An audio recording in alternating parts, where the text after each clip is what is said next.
And here's your Fuso starting grid for race 21. And what a great job, Fabian Coulthard, third pole position of the year. And Nick Percat, a career best. What a great job, young Nick.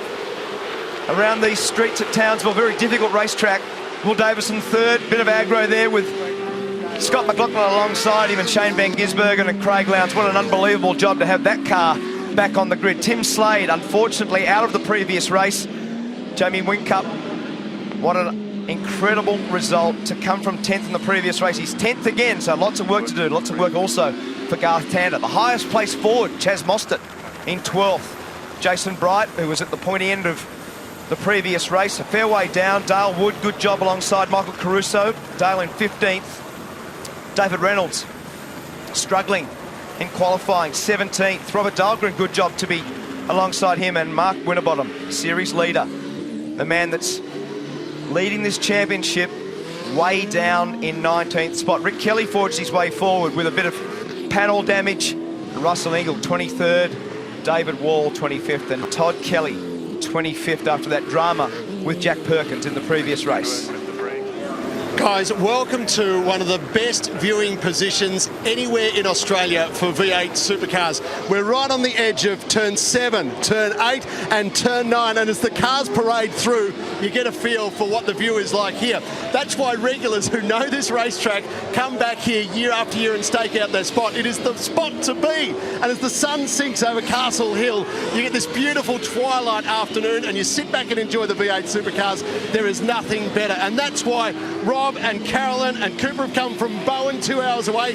Rob's been here a few times. Carolyn's on the first trip. Carolyn, thumbs up. It's good. She loves it. We love it. You want to stay here. Now, what's going to be really difficult is the boys, they're just about to approach around behind me here any moment. What's going to be really important here, the circuit when you take off here, it actually goes turn 1 right, turn 2 right, little bit of a kink, down the back, turn 4 right again. So if you're over on the outside of the circuit, now remember, Lowndes, Whincup, Courtney, all these fast guys are back in the pack, but on the outside of the circuit.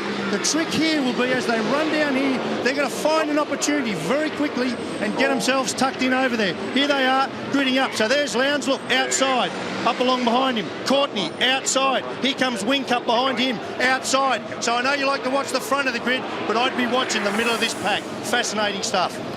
Your broadcast team, Mark Scaife, Mark Larkham, Mark Beretta, Rihanna Crean, Chad Nailon and Aaron Noonan also part of the show. And Aaron's actually just pointed something out to me very interesting, that 4 of the last 6 victories for Jamie Whincup have come from 8th or worse, so he could do it again.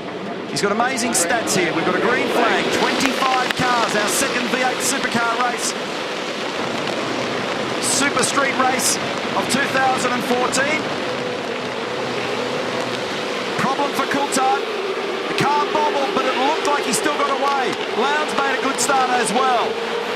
Coulthard leads from Percat. Fabian recovered what looked like a bobble. Lowndes is trying to grab a spot here from Van Gisbergen. And Shane goes down the inside to try and displace McLaughlin. Sun's in their eyes, they make contact.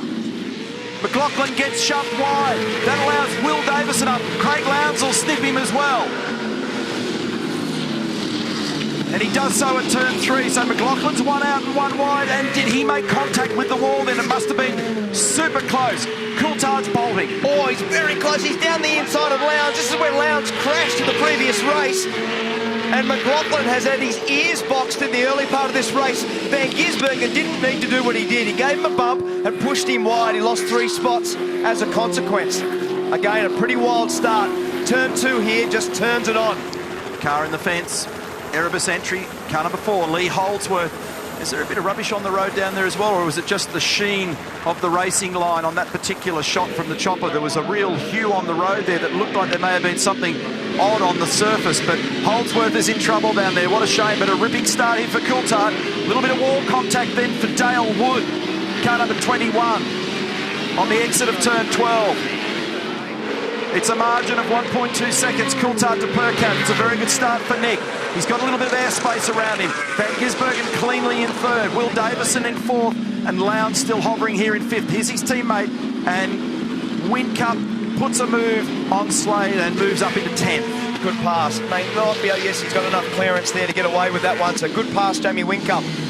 Lee Holdsworth, listening to his radio, Croppo, and he's saying he got served up. Someone hit him going into turn 8 and pushed him straight to the fence. Jessica Malmboy will be playing here tonight.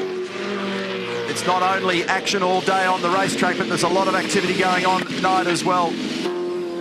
Fabian Coulthard, fastest lap so far, 1.2 second margin. Lowndes fast man in the first sector. Coulthard fastest man to the second sector. Lowndes has actually just peeled 3/10 off as I speak. So that car's obviously in reasonable shape. We're looking at James Courtney. And Lee Holdsworth got going again, Neil. So fortunately, that looked like it was going to bring a safety car out for a minute. That distinctive sound of the Volvo. We're riding with Scott McLaughlin, rear bumper cam. Sounds great. 7 different issues are under investigation at the moment. We're going to try and get through some of this as this race unfolds, but it's pretty hot out there at the moment, so I don't want to take my eyes off the action. But there's a lot of stuff that the investigating officer is going to have to look at tonight. 7 different issues, and it involves a great range of drivers. It's a roll call. I'll get to it later. Mark Winterbottom, we're riding with him at the moment from 15th position. That's his teammate David Reynolds right in front of the Bottolo entry. Behind him is Michael Caruso, 14, 15, 16, these guys. Remember, Winterbottom started 19th, so that's a good job to get to 15th. He's made good ground there.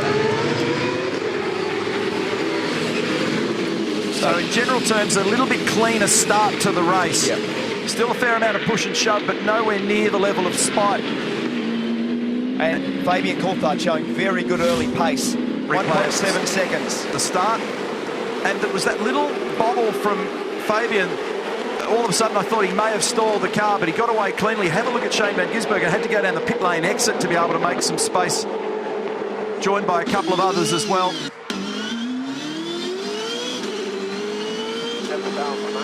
This just gives you an idea of what goes on at the start. Look at Van Gisbergen down the inside. Lowndes round the outside.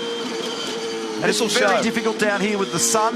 Remember, cold tyres, cold brakes, and a little bit of contact here. Shane Van Gisbergen and Scott McLaughlin.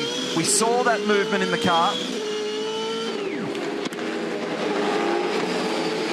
This will show the Holdsworth contact. I think it was with Caruso, or was it Moffat? It was with Moffat, so a little bit of a bump as they turn to the right.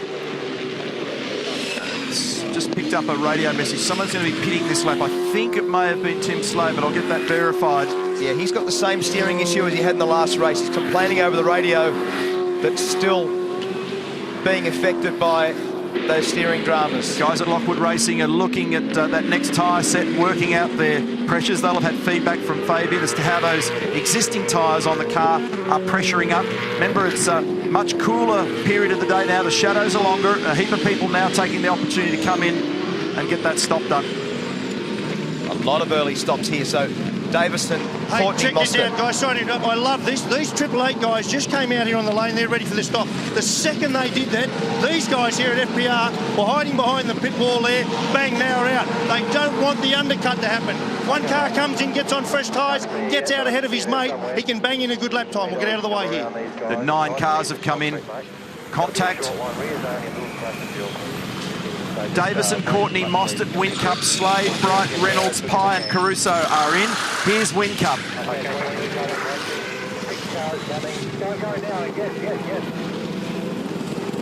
So Davison and Caruso just made contact in the pit. Yeah. Meantime, Craig Lowndes is very fast at the moment. He's moved up to 4th position, and his first timing split to the first intermediate on the run up to turn 3. There's the very damage. quick.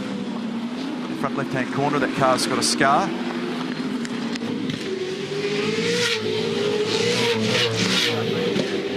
Oh, that was close to understeering into the fence.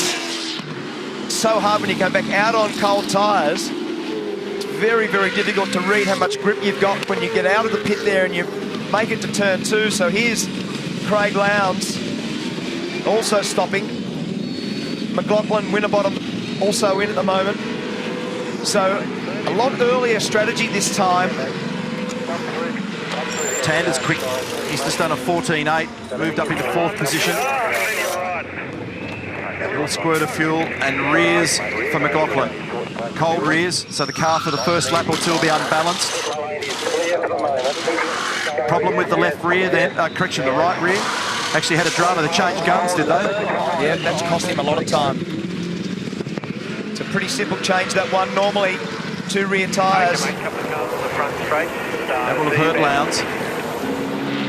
Well, it's put him behind Winterbottom as a consequence of that. So we'll just see where those all land now. This stop, Fabian Coulthard, Nick Percat, Shane Van Gisbergen, Tander and Moffat lead 5 cars. They have not stopped, right down to 12th. Watch the contact. Yeah. Penalty, car 33, black flag, pit Oh, lane right. this is where that's the contact that I saw. So car 33, Scotty McLaughlin, pit lane drive-through penalty, exceeding the pit lane speed limit, and that's the thing that made me draw breath earlier. That was pretty heavy contact. Now watch this, because something happened. Actually, did he clobber the FPR sign? Just bumped it. Pit sign there. So the right rear guns, there's a problem. Did they change guns, or what was the story there? But there was a bit of fumbling. I think they did. And it's not normal for them to allow you to drive through their pit either. So if FPR did the right thing and let them run through, and Craig just bumped the pit board. This is Van Gisbergen. You see the extra tape across the screen there. That's for the sunlight down at turn 2. You can see you run in the afternoon sun directly into the west. And this is the western end of this racetrack now, which is the street circuit end. You're on Boundary Street, Townsville CBD basically, and Mostert just gets across the front, but he can't make it turn. Van Gisbergen just gets back on the inside, so Van Gisbergen gets that spot back, and that's where the sunlight is at its worst, running into turn 2. This is a pit lane penalty. And Scott's been on the radio and admitted that it was his fault. He accidentally hit the pit lane speed limiter and exceeded the 40 kilometres, so he's put his hand up. Good honest play, and he served his penalty. He may still be able to recover at least some reasonable points. Now, meantime, Jason Bright's very fast at the moment, Mark. He's down in 16th in the field, but he's just nailed a 1 minute 14.7. It's Coulthard with a margin, 5 seconds indeed, from Tander, then Ingle. Here's Nick Percat. They've got a problem with the left rear on that one as well. Very slow to be able to drag that nut off. Probably covered by the fuel to a degree. Maybe lost a couple of seconds there, but that was still, I mean, even a second in this business at the moment is an eternity. So that's Alex Somerset talking to Nick Percat, but it's buried him, look. It's a cruel game, because at this point he was on for his best performance, a very, very good performance in qualifying, and then to have that problem with the left rear has really hurt him. Hey, Scape, you talk about cruel game, it doesn't get any crueler than this. This is Michael Caruso's rear wheel. That is from the contact with Will Davison in pit lane. Michael, that is a tough way to end the day. Oh, look, it's extremely disappointing. I mean, you know, well, as soon as I got out of the car, I went and spoke to the Eris guys, and they told him not to leave, and he obviously just didn't listen. And I think the way Will's driving already, he's shown today, he's, you know, he's a bit out of control. But look, ruined our day. We had top 10 pace. It's disappointing for everyone in Northern Hornets, because I think we could have done it again. Will you catch up with Will a bit later? Oh, no doubt, yeah. I mean, if he was man enough to catch up with me anyway. Thanks, mate. Free character references apply here. There's a bit going on up and down the lane at the moment. That's a lot of damage, so heavy contact. Will Davison and Michael Caruso will have a chat about it a little bit later on. Sometimes, in fairness to the driver, you don't always intercept cleanly every single radio message you get. There's a lot of noise and confusion, not necessarily covering here for Will. I'm just saying it's not as simple and clean cut as it is when you're sitting in the lounge. And Michael Caruso is correct in that it is the responsibility of the car exiting under that scenario. Absolutely. Michael Caruso was the lead Nissan in the previous race, so... And you can understand his emotion as well. 1 minute 14.6, fastest lap of the race, Garth Tander. 4.6 seconds the gap. Here we go. Car 9. So a pit lane drive-through penalty for Will Davison, and that'll be as a result of what we were discussing a moment ago.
Fab, Super, nice, clear, pit lane for you.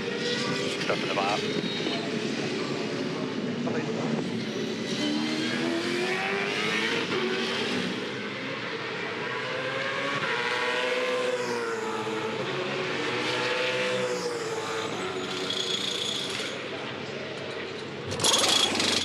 Go, go, go.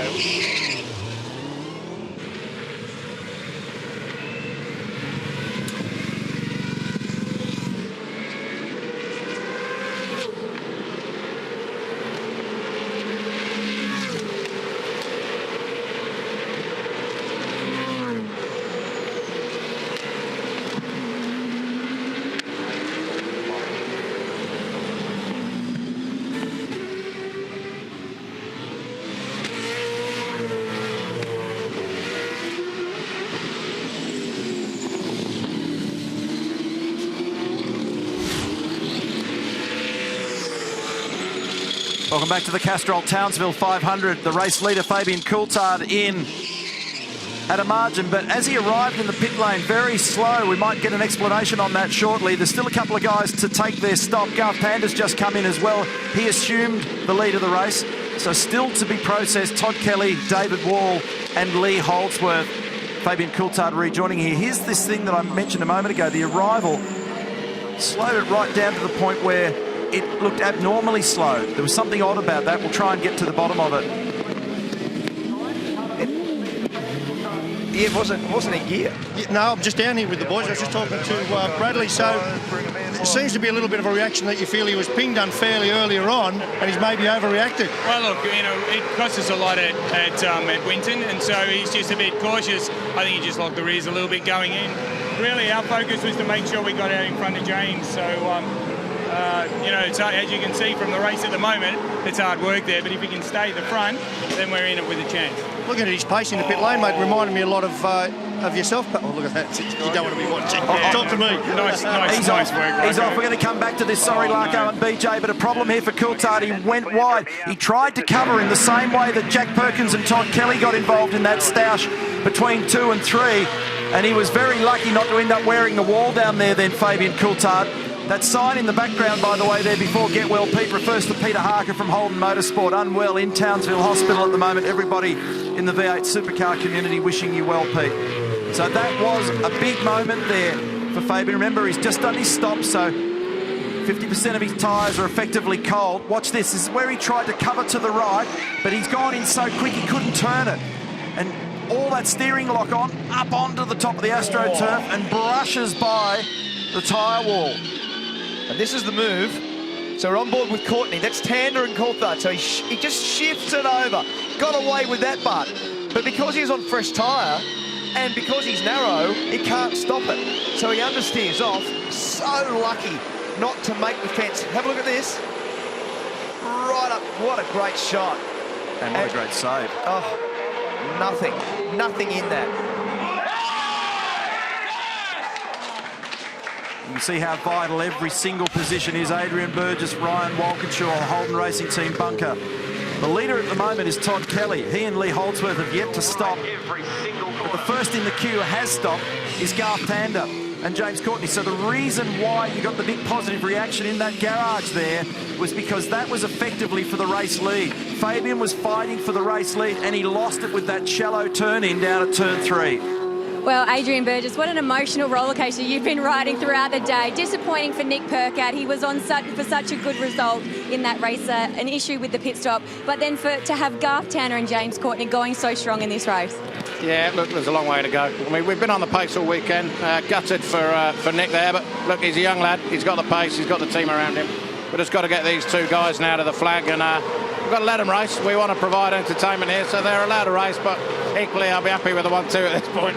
There was a big reaction in the garage. We know how much for you guys to get those results back and for how much Holden fans these results mean. Yeah, 100%, but look, 14 of 44. We've got a long way to go. Can you go away and talk to someone else, please? Okay, well, calm down. Get back to it. That was close, and it is far from resolved at the moment because James Courtney a mistake there too, Scafey, and that allows Coulthard back in the game. Remember, his tyre temps and pressures will recover. He'll be back to full race pace any tick of the clock. He's probably close to back there right now.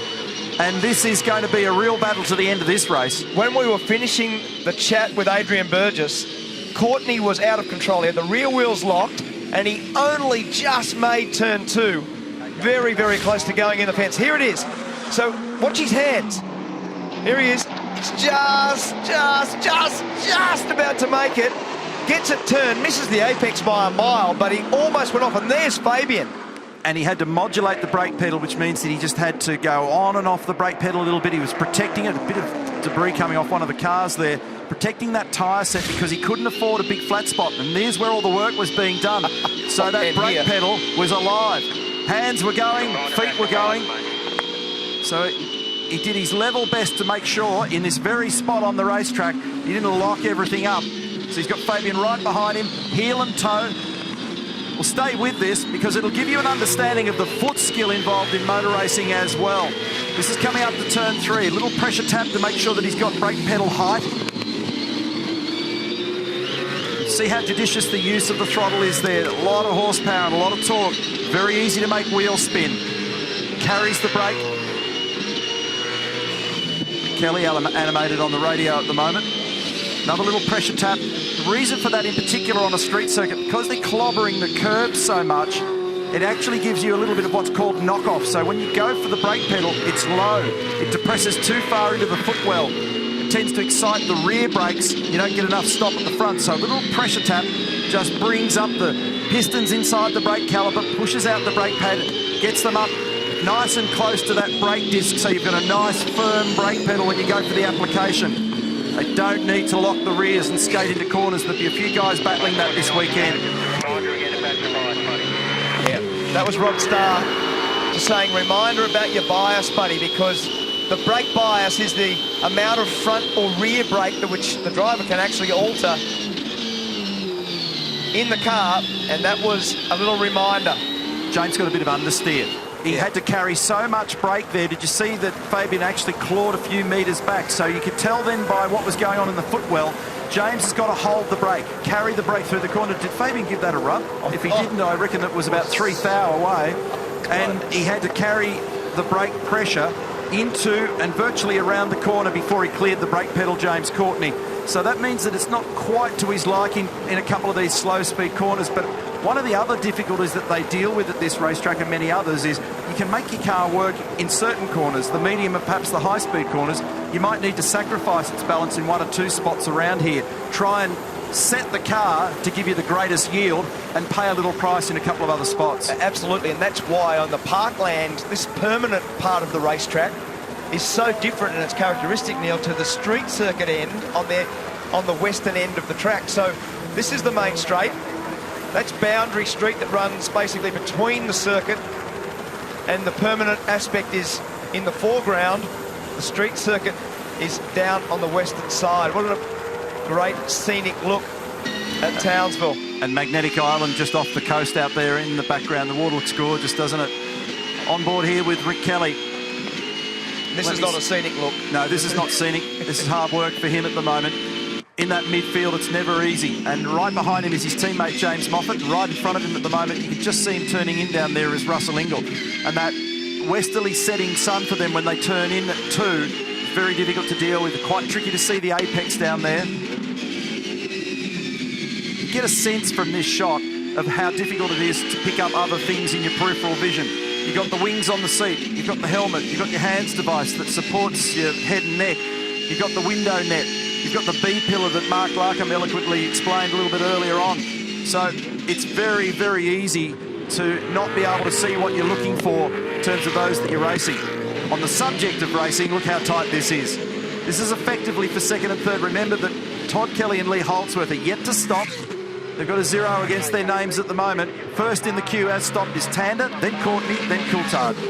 And the other thing that the Rick Kelly shot really showed well was the afternoon sun and the shade across so many of the areas of this racetrack. So the little markers, the little points that you brake at, the little points that you guide the car to now are in a different condition. And it's very hard to pick those up in that late afternoon sun. Brett? KP, Tim Slade's up on the jacks here in the Super Cheap Auto Garage. Tim, that steering's just given you curry all day today.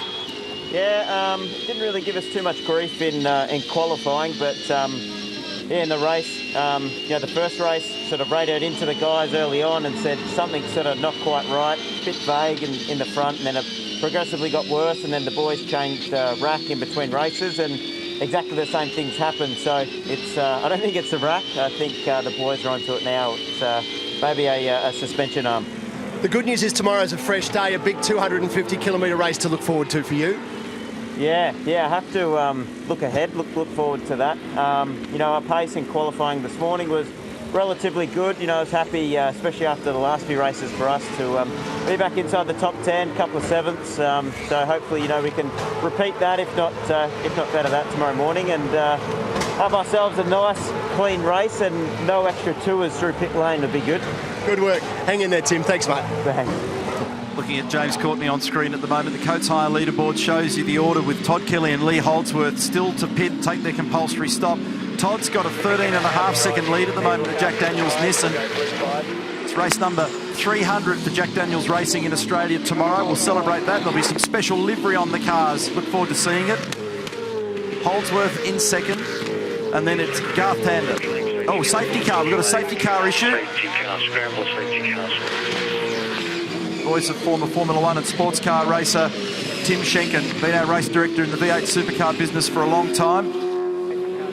I understand there's some debris on the circuit somewhere, and out goes the Petters Chrysler safety car. We'll take the opportunity to squeeze in a break. Wow.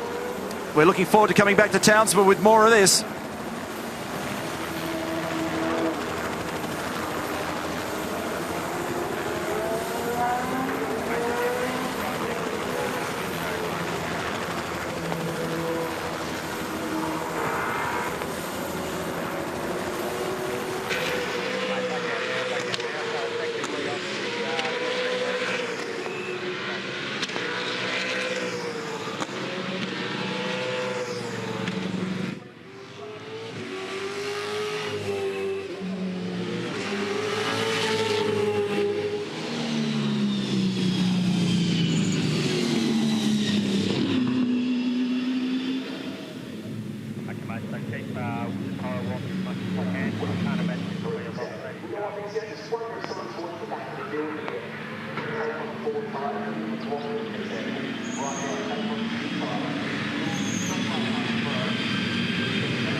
And everyone's bunched up, you might be able to go ripping through the field. Watch for somebody to come in and throw some tyres on it. We also go down the way. Yeah, maybe it helps it a little. So there you go, guys. North from Chatteris, we got it. Turn 1 through. And then that's drive really. And then off of wherever I am now. Just 8.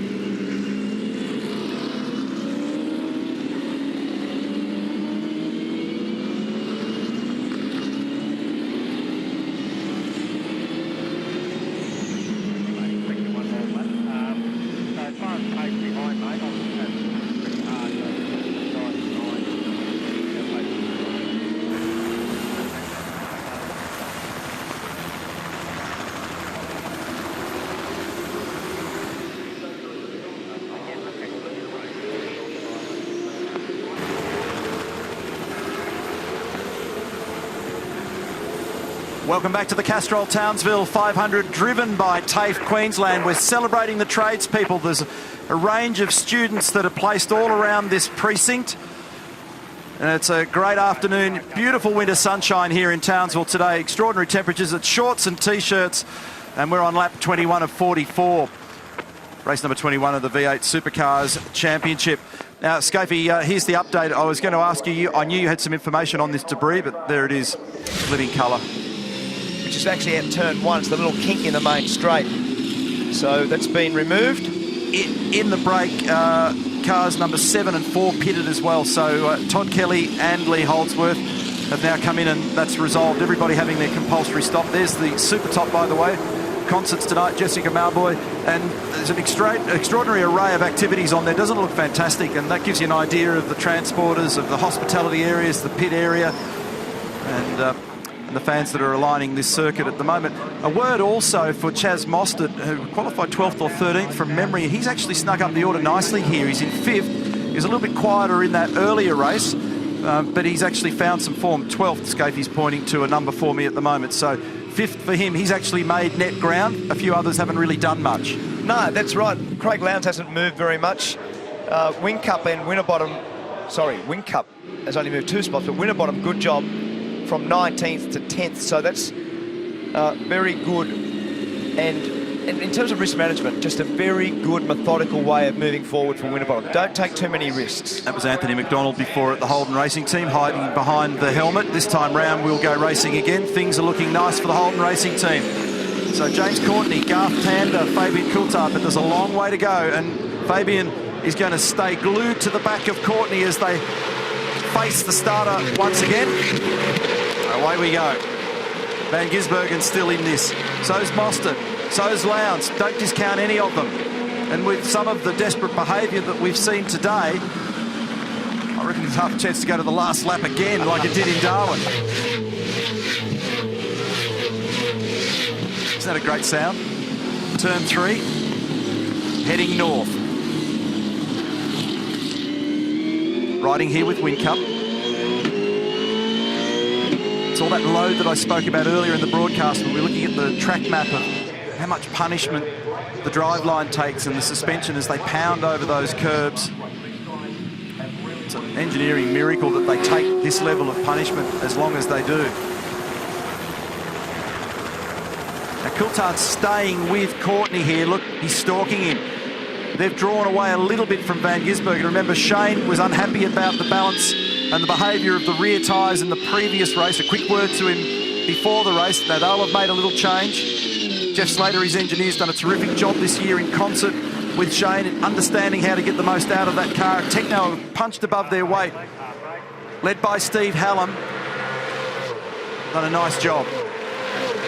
What I really wanted to emphasise before about who's made great ground is Garth Tander. I mean, starting 11th and showing the pace that he's just shown there. On that lap, he did a 15.3, Courtney a 16 dead, so he's 7/10 of a second faster than the next car on the opening lap of the restart. So very, very good speed for Garth Tander in this race, and to come from 11th position on the grid to be leading, excellent performance. It's the sound of trouble you hear in the background there. Lock brakes, concrete walls and curbs at turn 3. It's bitten 1 or 2 so far this weekend. This little battle here involves Jack Perkins in the Geldwin entry, Robert Dahlgren, they're 18th and 19th, Lee Holdsworth, Scotty McLaughlin in recovery mode after the pit lane drive-through penalty where he accidentally triggered the button and exceeded the 40 kilometres an hour and he stopped a little earlier. Will Davison's there as well for the unsafe release. Here's Whincup down the inside of Percat, done at turn 11. The crisscross is on. Mick comes back and fires one back to the champion. Oh, Whincup grabs the wall with the left rear but fires straight back down the inside and reclaims the position. He'll have felt that. That was reasonably heavy contact with that concrete wall. Certainly was. You'll need to be a bit careful down here. The next 2 corners are right-hand corners, left-hand rear tyre load and wheel load. So you just have to be a little careful now. Russell Ingall down the inside of Scott Pye. Scott opened up the gap. So here's the crisscross down at 11. This is Percat, Heavy Haulage Australia, the silver and blue Commodore, up the inside here of Whincup. Jamie opened up the steering so that there wasn't contact, but what that did was put him in the grey. Once he was on the concrete, it's very dusty. Watch the car slide, bang, grabs the marbles, probably gets away with it, but then kept the momentum and just jammed it up the inside at the final turn. Gets away with it at 13. This time it's Nick that opened up the steering and gave him a little bit of space. Pretty bright for both of them to try and avoid contact. Mark Dutton will have winced when that car rubbed the wall. Very easy to break what's called a toe link down there when you make that kind of impact. Significant load goes through the left rear corner of the car. This is looking backwards now from Whincup's car, and we're actually going back to the same spot on the racetrack. Well, we saw, remember, with McLaughlin and Davison, we saw that unfold in the previous race in exactly the same location. So Percat and Whincup got away with a a nicer, more tidy response in terms of the racecraft. On board now with Winterbottom. I tell you who else is going well at the moment, Scapey. In 12th position is Russell Ingall. He's right behind Davey Reynolds here. Here they are. This is Bright on the outside. Then Winterbottom. Jason saw him, left a little bit of room. Still leaving space. Frosty will try and sneak up the inside at 3. Not easily done here because of the nature and shape of the road and the height of the curbing. So Bright drops back in, grabs his slot. This is 9th. We're riding with Mark Winterbottom next in the queue, and there's Ingall, who I spoke of, and between them in that green machine is Davey Reynolds. He started 23rd, so it's a great run by Russell Ingall to be 12. Here we go, this is a run. This is it. This is a nice run here because Winterbottom came through that corner quickly and easily. Actually got the move on earlier than I thought. I thought he'd do it under brakes down here, but he got at Jason through the sweeper. That's a bit rare. In fact, Bridie's in a pile of pain there. He's just lost a bunch of spots. Russell Ingall got by with Dave Reynolds pretty much in the same manoeuvre. Ingall still fights on with Scott Pye. He's folded his driver's mirror in too, Jason Bright, so he'll be looking at the side of his own helmet there. So Ingall, I was talking to him between races and he was saying about the hard tyre not suiting them, but this is a very good performance as he gets down the inside with the wheel locked. Great car control, Russell Ingall. The rear wheels were locked. He had it sliding. He just started to edge it towards the corner and got the manoeuvre made. I thought he was going to spin or at least run wide. And for a brief moment, so did he. He managed the brake pedal nicely and he released it, got the car back under control and stuck round the corner. It was a good job. So Russell's now 10th in all this shuffling that's going on. That's a great performance from a qualification of 23rd. Here's the replay of that move. Winterbottom on Jason Bright. Frosty just jammed it over the curb. It rode beautifully through there. Over the top of the curb. Down he went to turn 11. It's a shock absorber, must be. And here it is again from above. Watch from the chopper. Look at this. Have a look. Frosty whacks it over the curb. Jason's got no response. It'd be a good 10 kilometres an hour difference or more there. And then once Bright actually went into the grey, picked up some rubbish on the tyres, he then had 3 or 4 others all take advantage of that opportunity. Coates Hire leaderboard. Tander's got a 1.8 second lead. Shades of 2013 only. Last year it was the Sunday when these fellas did the job. Tander, Courtney, Coulthard, 1, 2 and 3.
Beautiful images. The Castrol Townsville 500, driven by TAFE Queensland. Event number 2 of the Super Street Series of 2014, and we're on lap 29 of 44. And look at the battle down the order here. Tells you something about track position, because we know there's pace in Scott McLaughlin's car, but when you go to the rear of the field, you don't just drive by everybody. He's in a huge battle here at the moment. 17th, he's with Lee Holdsworth, Will Davison, so the Erebus cars are together here, and there he goes down the inside. Uses a little bit of curb and gets it done. Don't forget to join us at 6 o'clock Eastern this afternoon on 7 Mate, because we're going to wrap up all of the day's action, races 20 and 21, our post-race wrap-up of the Castrol Townsville 500. 7 Mate, reminder again, 6 o'clock Eastern. Looking forward to that show. We'll go and have a chat to everybody. We'll hear all the tales, and there'll be plenty of them. Oh, that is a big moment for Rick Kelly. Down the inside goes his teammate, James Moffat, but that was a wild slide right here. This is turn 10, very, very fast. Getting around 180 kilometres an hour.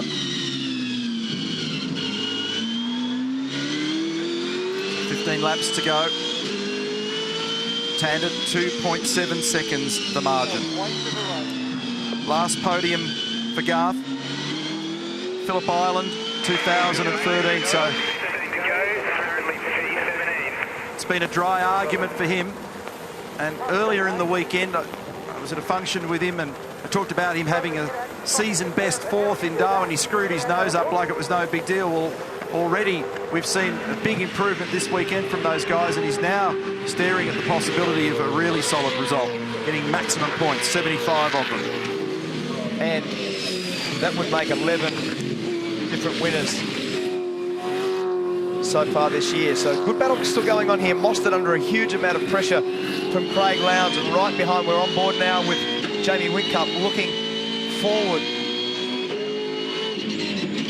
So Tander, Courtney, Coulthard, Van Gisbergen, Holden, first 4 cars. Mostert the lead forward.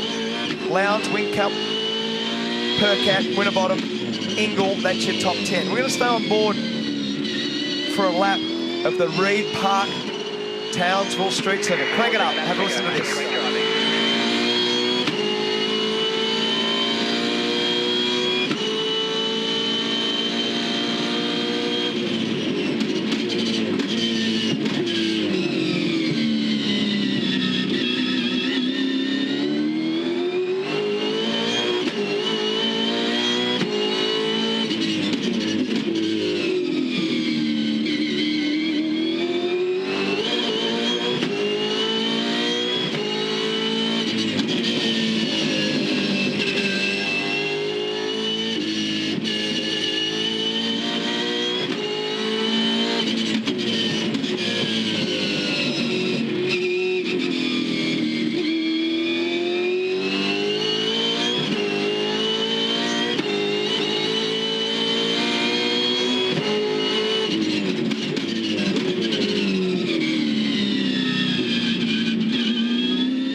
How was that? David Couchy talking to Jamie Whincup. What a fantastic layout. And this is the street circuit end. This is turn 2. You can see also when we're on board with Jamie for that lap, the body language of the 2 cars in front. Lowndes has got a lot of oversteer. Very, very sideways in 2 or 3 of those locations. And on that previous lap, you can see there Whincup with a 15.5 versus the 2 cars in front with a 15.7 and 15.8 respectively. He's just got a little bit of pace. He had great pace in the previous race. And this young man, Nick Percat, has done a great job to have qualified as well as he did, but caught up in the pit stop drama, left-hand rear issues. That's really hurt him, but it's still a great performance, as you pointed out. Now, if Mark Winterbottom does get by him, an interesting situation then, because we'll have Red Bull Racing Australia cars 6th and 7th, but flanked by the Pepsi Max Ford Performance cars either side, which has become the recent story of our championship years. Those 2 teams in serious combat. back on board here to the final corner, 13, the left-hander. In some cases back to first gear, and Winterbottom looks threatening, doesn't he? He's got good pace through there. He's one of the drivers that's been religiously using first gear through that left-hander. Tander and Courtney earlier in the day when I stood down there and watched practice 4 were actually using second gear all the time. He's going to have a lunge here. Thought about it. They both braked at very similar points, but Frosty just releases the brake there a little bit, and Nick doesn't put up too much of a fight. Good, solid, consistent results and points are what it's about for Percat at the moment. For Winterbottom, the imperative is to keep marching forward and try and hold that cushion. He's got a little bit more to play for, Winterbottom. That's a big leap off that curve there at 3, isn't it? We sort of run wide off the inside curve. It's actually quite a tall curve that pitches the car. This was the spot on the way out of turn 6 that we saw Lowndes have a big slide when we were on board with Jamie Whincup. And this is this area of turn 7 and 8, a little kink, and then through this fantastic, fast turn 10. That's where Rick Kelly gave the fence a bump. Do I dare to take my eyes off this for a second to run through those that have got to see the headmaster tonight? Good luck. Lowndes and Tander, that's one incident. Kelly and Mostert, lap 8, that's another. Lowndes and Courtney on turn 11, lap 1. Then there's another one involving number 4 is the Tander, Bright, Van Gisbergen. Then there's another one involving James Courtney, perhaps not exiting the pit lane in the correct lane. Another one involving Will Davison and Craig Lowndes, and yet another involving Todd Kelly and Jack Perkins. How's that? Did you write all that down? Can you repeat after me? Well, I text Jason Barguana and Michael Massey and said, would you like me to order you a pizza tonight? And they come straight back and said, no, we'd like a bacon and egg roll because we're still here for breakfast. Will Davison down the inside here of James Moffat. It's probably true. That's the frightening thing. And Will's having a big crack here. Now, the problem with Jason Bright's car, we think, could be a broken Addy roll bar. That doesn't look pretty, does it? A little bit of panel work required on the front of the Nissan Altima there. So that rear bumper cam from Will's car took me a while to get all that squared up in mind and understand what I was looking at, but it's had a little bit of panel work done on the front of it, the Nissan. But yeah, Jason Bright's car, apologies, is just wallowing around a little bit at the moment. We saw him drop a bunch of spots. And inside the bunker at Brad Jones Racing, they think that it might have a broken Addy roll bar. That's the reason why he's semi-limping, from having been a little bit competitive earlier on. He's now in this battle on screen 16th. And Tander continues to be the fastest car on track. So a 15.4 on the previous lap. He's now got a 3.7 second lead over his teammate James Courtney. Remember, they had the 1-2 last year in State of Origin colours. It looks very good for HRT again this afternoon. They've shown much better speed the last couple of race meetings. So Garth Tander from Courtney, Fabian Coulthard, Van Gisbergen, Mostert, Lowndes, Whincup, Winterbottom, Percat, Ingle. That's your top 10. Down the inside goes Davison. Just runs Jason a little wide. They both get away with that. We've seen some real drama there through the course of the weekend. Race control, as we're speaking, is looking carefully at that front left-hand corner damage on Will Davison's car. So they're going to ask V8 Supercars officials to have a look next time it comes down pit straight, just to make sure that there's nothing likely to come off that car. They were talking about the headlight on Will's car. I don't know. I think it's actually got more to do with the front air dam. And it's essentially from the contact with Michael Caruso in pit lane. So that's where the damage was originally incurred. There's probably been some other bumping and rubbing through the course of the rest of the race. So look at that gap. That's a great run there from Tander. He's squeezing, isn't he? He's got it out to 4 seconds. And race control are going to look at car number 9 this time through just to check that damage in the front left-hand corner. Here's Winterbottom. He's 8th at the moment. Championship leader trying to protect the cushion. Very good run. Very good drive.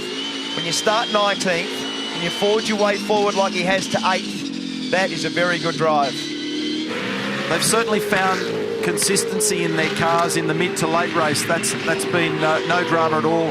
One of the hallmarks of their success this year has been the ability to protect the Dunlop tyres. We're using 24 of the hard tyres here this weekend, but they've really been baffled by their lack of qualifying speed so far this weekend in particular. And this is a guy that's had great qualifying form here over the years. He's under threat at the moment. Lowndes breathing heavily. Here's Larko.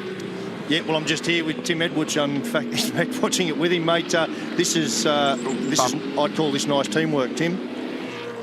It's a bit of a 888 sandwich, isn't it? Or an FPR sandwich, sorry. Well, he is. He's doing Mark Winterbottom a big favour here, isn't he, really? Oh, look, he's doing a great job for himself. I mean, he's racing well. I mean, you know, we know we've struggled in qualifying, but, you know, he's racing hard. I mean, he's right on Gizzy's bumper. You know, maybe if he didn't have Lowndes on his bumper, he'd actually be able to focus and move forward, but I think he's probably driving in the mirrors a bit. And how's this working your team, mate? Is he under instruction to be doing this now, or is it just taking upon himself to do it? No, he's running his own race, mate. Thank you. Couldn't make it any clearer than that. It's good. That's the right attitude, because when you're young, and you know, we saw him have his first win for the factory team this year. When you're young and you've got arguably the #1 guy and the most experienced and such a credential runner like Lowndes in behind pressuring you, you've just got to leave them alone. You've just got to say, get on with it, mate. Do your own thing. Brad Jones has confirmed to me that it is an anti-roll bar problem with Jason Bright's car, and I've got another note from Scott Sinclair from Nissan Motorsport as well. He thinks that they've got a broken anti-roll bar on car 15, Rick Kelly's car. Now, the reason I mentioned this back early in the broadcast, I talked about the pounding the cars take. There's a little question mark over reliability when you keep thumping 1.5 tons across the top of Kirby, lap after lap, on multiple occasions each lap. They've done a lot of racing today. There's been a lot of bump and grind and a lot of tripping over curbs. There's a few guys who are beginning to pay a penalty here and there. Russell Engel in 10th. What a great job from 23rd. Further to that, Scapey, just an update also that Fabian Coulthard thinks he might have an issue. Could well be the same sort of thing. And, oh, Lowndes, the big lunge on Mostert. He was all crossed up down at 2. Got away with it. And car 14's under scrutiny as well from race control. That's Fabian Coulthard. They can see something hanging from that car. That might go to what we were just talking about. So they'll have a look at it. But how was that? We came back and that shot had Lowndes with his arms crossed, the car sideways. He doesn't need any more damage today. And his teammate let him in. So when he ran wide, Jamie just breathed off the throttle a little bit and let him back in, because if it was anyone else, he would have been caught wide. Let's take a look at this. Down the inside goes Lowndes. As he does it, he's so late on the brakes that it locks the rears. You can see it sideways. He runs wide. Mostert gets back by, and just there, his teammate just come out of the throttle just a little bit and let him back in. And Chazzy just wiped the nose of the Ford across the rear bumper of the Commodore. Really had no choice. He had to tuck back in to get his spot back. A super slow-mo replay. What an awesome shot. Flame belching on the Red Bull car. And this defines the championship. Pepsi Max versus Red Bull. Ford versus Holden. Roland versus Tim. Craig, Jamie, Chaz and Mark all in this battle. These guys have got quick cars, and the spoilers today, the Holden Racing team, because they're 1 and 2 and they're coming back. They're finding their form. They've got pace. There's the bunkers. Red Bull Racing Australia and Ford Performance Racing. Nobody dares to blink. What a great battle it is. Mostert 5th, Lowndes 6th. Whincup is 7th and Winterbottom next in the Q8. So we spoke to Tim Edwards. That's Adam De Bore on his left, on your right on screen. And he's the engineer on Chaz Mostert's car. And he's done a great job with young Chaz, because he's just been able to guide him with some confidence and some rapport. He was previously with him before he went to this factory team role, and when you're the factory driver for Ford, there's a lot of expectation. So Adam's done a very good job with young Chaz to guide him through the step up. And this is a fair step up right now when you've got Craig Lowndes behind you with 4 laps remaining. Shane Van Gisbergen will be loving this, because it's taking the heat off him. He's having a nice quiet run in the Holden Commodore in 4th at the moment. But Tander has got margin, 4.5 seconds over his teammate James Courtney, and race control continuing to monitor whatever is hanging underneath Fabian Coulthard's car. Garth Tander on the previous lap, Neil, was 0.4 of a second faster than the next car. He did a 15.4. Next fastest car was actually Nick Percat with a 15.8. So he's shown the speed, not just coming from 11th to get to 1st. Once he's got to 1st, he's been able to drive away from them. It's almost a 5-second gap now to his teammate James Courtney. We're doing our best to have a look what's going on under that car. I just heard Tim Schenken saying we're going to continue to monitor. We can't see anything at this stage. We're riding now with Whincup. That's his teammate Lowndes. We're looking at the rear wing of that car. It's a great bit of racetrack through turn 10. It's 180 kilometres an hour. They get back up to 210. Down then to 70 k's through that tight right-hand hairpin. Build speed again to 175 kilometres an hour here. Hard on the brakes, back to first or second gear, 60 kilometres an hour. Eddie Mostert there in the foreground. He'd be proud of his young bloke. He's doing a ripper job. Back down the front straight, building speed, sixth gear, 255 kilometres an hour through this kink, determining where you put your foot on the brake. And then it's back to second gear and 70 kilometres an hour. Lowndes with that customary early turn in, uses lots of curve. They both glide up to the wall. Mostert uses a bit more exit space. Short shoot between 2 and 3. They get back to 185 k's. Back to 85. Oh, Mostert just rubbed the wall on the exit. Was super close. Across the Ross Creek, the chopper tells the story. Through the high-speed S's at 5 and 6. This is a great bit of racetrack, and then they throw them down here at 7. They've got to use a fair bit of curve to get the cars turned. And then it's through this long, long right-hander across Boundary Street. Surf over the bumps, grab a gear, catch a bit of oversteer. The tyre condition's gone down. The cars are sliding. They're worn out. Everybody's done a big day's work at the wheel of these cars, but right now, every last point is vital, particularly with this group. 100%. We've seen Lowndes and the drama that's unfolded for him today. He said to Mark Beretta just a little while ago that I'm just going to go, and while I want to win races, I'm just going to go and attack. And that's exactly what Craig Lowndes is doing behind young Chaz Mostert. He was up the inside at this spot a couple of laps ago. Couldn't make it stick. Will he make a bold move late in this race? Again, it's about risk management. You don't want to dump points and make a silly move. They've actually taken a bit of margin from Van Gisbergen, so they're starting to draw him into this. And I just got a glimpse of Russell Ingall in the background as well. So this could end up being a battle between those between 4th and 10th in the dying laps of this race. Castrol Townsville 500 brought to you by TAFE Queensland. 2 big races today. We're drawing to the end of 250 kilometres of racing. The whole racing team are in the box seat. It's a 4-second margin, Tander over Courtney. It's exactly a carbon copy of what they did in the Sunday race here last year. Coulthard's still doing a nice job in position 3, but look at this. Van Gisbergen, Mostert, Lowndes, Whincup, Winterbottom. They're all in this battle. Nick Percat got the headlights on. Then it's Russell Ingall, and just behind him outside the top 10, it's David Reynolds. And don't discount the teammate. Don't discount Whincup firing down the inside of Lowndes. We've seen them this year. Tasmania, where they run into each other at the end of the main straight. Painted the same, but absolutely rowing their own boat. Look at this. Mostert under extreme pressure. Lowndes wants to redeem himself. It's been a tough day. Remember that Lowndes and Mostert got together in Darwin. It triggered a bit of social media chat and some media reports post-race. In fact, I think Roland called Chaz an idiot subsequent to that race. Well, they're all racing beautifully out there at the moment, but the pressure's building. Here's Russell. He's 10th. He's buying in. They're all grabbing Van Gisbergen. What a terrific finish. And they'll be hurting. There's pain. All the fluids have drained out of their body. They'll have headaches. They're working hard. They just want to get to the end now. But you can't afford to relax. You cannot afford to blink. A mistake now undoes an afternoon's work. Van Gisbergen is being reeled in at a rate of knots here at the moment. These fellas are 10 seconds from the lead of the race. They're arguing for a position off the podium.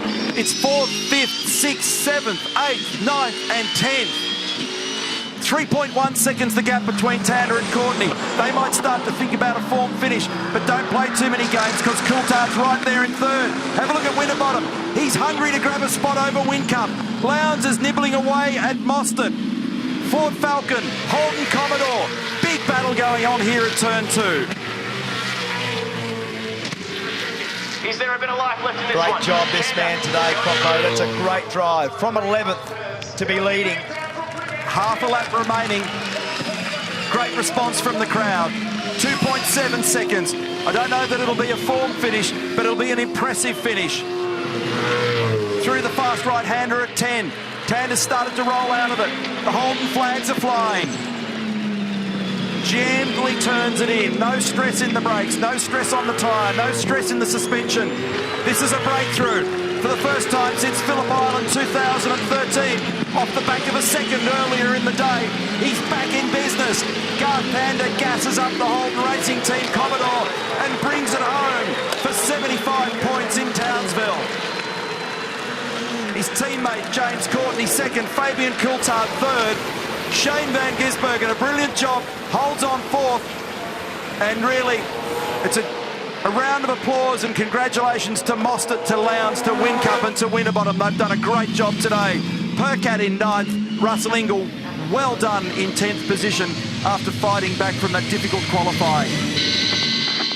What a great drive, and a great drive by this man today too, James Courtney.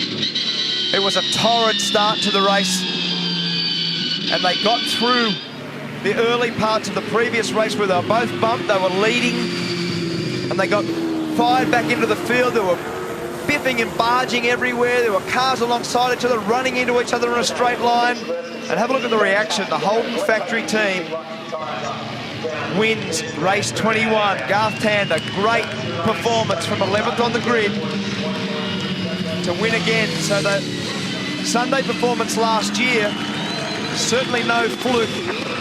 1-2 for them last year. Tander does some circle work right above the TAFE Queensland side.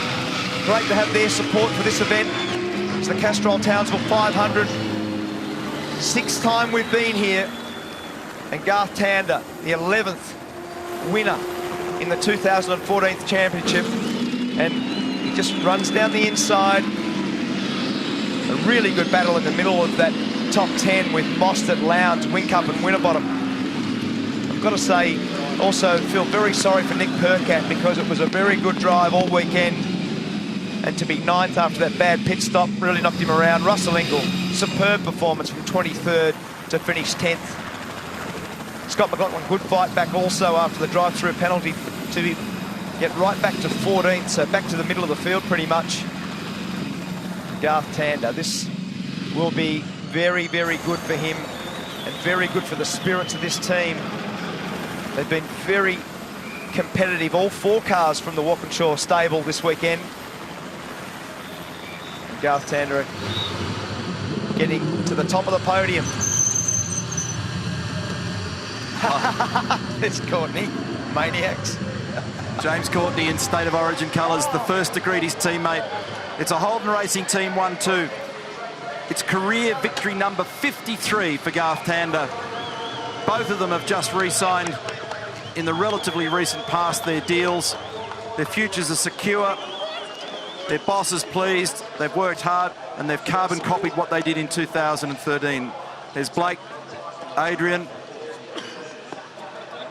Matt Nilsson, one of the engineers in the background there as well. They can take great pride in that performance. Some terrific racing this afternoon. Congratulations to Garth Tander and to James Courtney. 2.3 seconds was the official margin in the end. They were still circulating relatively quickly, even at the end of the race. And the minor placings resolved, as we said. A great job for Fabian Coulthard. And then Gisbergen, Mostert, Lowndes, Whincup, Winterbottom, Percat and Ingall. That was your top 10. Guys, not often you see someone in a New South Wales outfit and a Queensland outfit come together and celebrate. Hey, well done. That is an awesome team effort, and you've done it once again, GT. Congratulations. Yeah, thanks. Yeah, I'll dress you, mate. Oh, thanks, buddy. The car was awesome. Really, really good. So good. And got a good start. Got a few around the outside down at turn 2. And they just kept pitting in front of me, giving me clear air, and they just got faster and faster. So that car was absolutely mega. We had a great car here last year, but this one was better. So thanks very much to our guys. Did a really good job. Thanks to all the supporters. Thanks to all our sponsors. Want to send a big cheerio to Peter Harker, who's laid up at the moment. Get well, Chubbs. Thinking about your buddy. And say hi to Scarlett and Sebastian. They're watching tonight too. So, GT, what you're saying is it all looks pretty good for the 250-kilometre race tomorrow.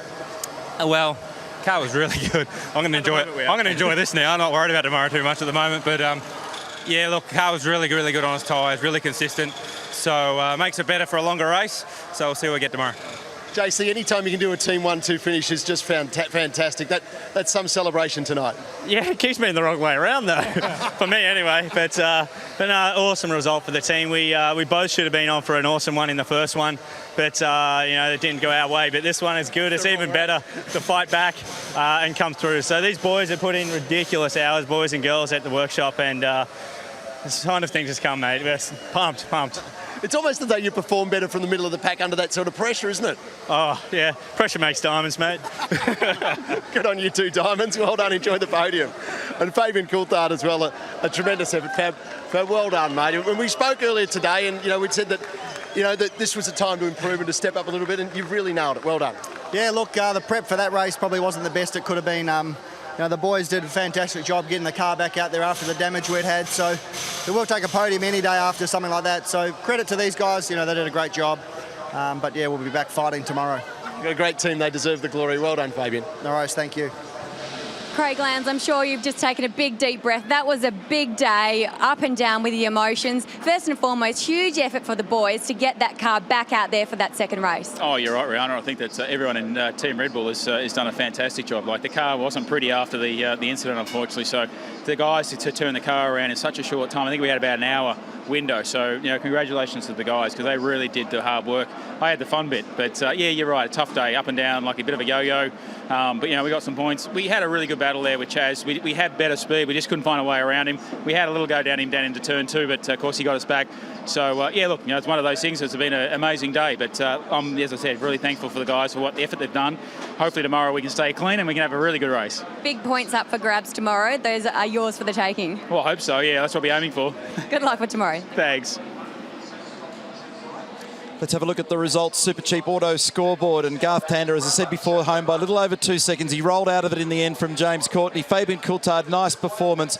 And further down the order, 1 or 2 guys would be very disappointed. Jason Bright with a suspected broken anti-roll bar on that car. Similar problem for Rick Kelly as well. And there were 1 or 2 in the wars from contact. Michael Caruso was pretty upset about what happened in the pit lane earlier in that race. What a terrific race. 125 Ks, race number 21. And there's the scene from the chopper looking down at the top 3 cars, and the podium is set. Time to introduce our winning drivers for race 21. In first place, would you please congratulate for the Holden Racing team, Garth Tander. In second place for the Holden Racing team, James Courtney. In third place for Lockwood Racing, Fabian Coulthard. And representing the winning team is Blake Smith from the Holden Racing team.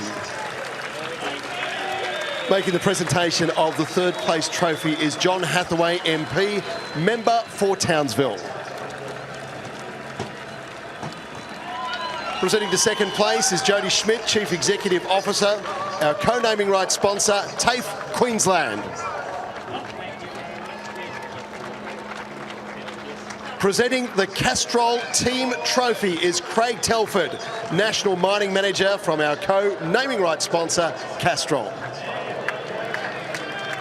And presenting the winning trophy is Diana Hall, the Marketing Director, Australia and New Zealand, once again from our naming rights sponsor, Castrol. Ladies and gentlemen, the 2014 V8 Supercars Castrol Townsville 500, driven by TAFE Queensland, race 21 winners. Thank you. So this is the championship scenario in terms of the points now. It's still 140 odd, but it's gone to 144 points to be precise for Jamie Whincup versus Mark Winterbottom. Frosty hangs on to that margin. He came into the weekend with 161. Craig Lowndes, position 3. He's lost a spot this championship weekend, and Fabian Coulthard in 4th.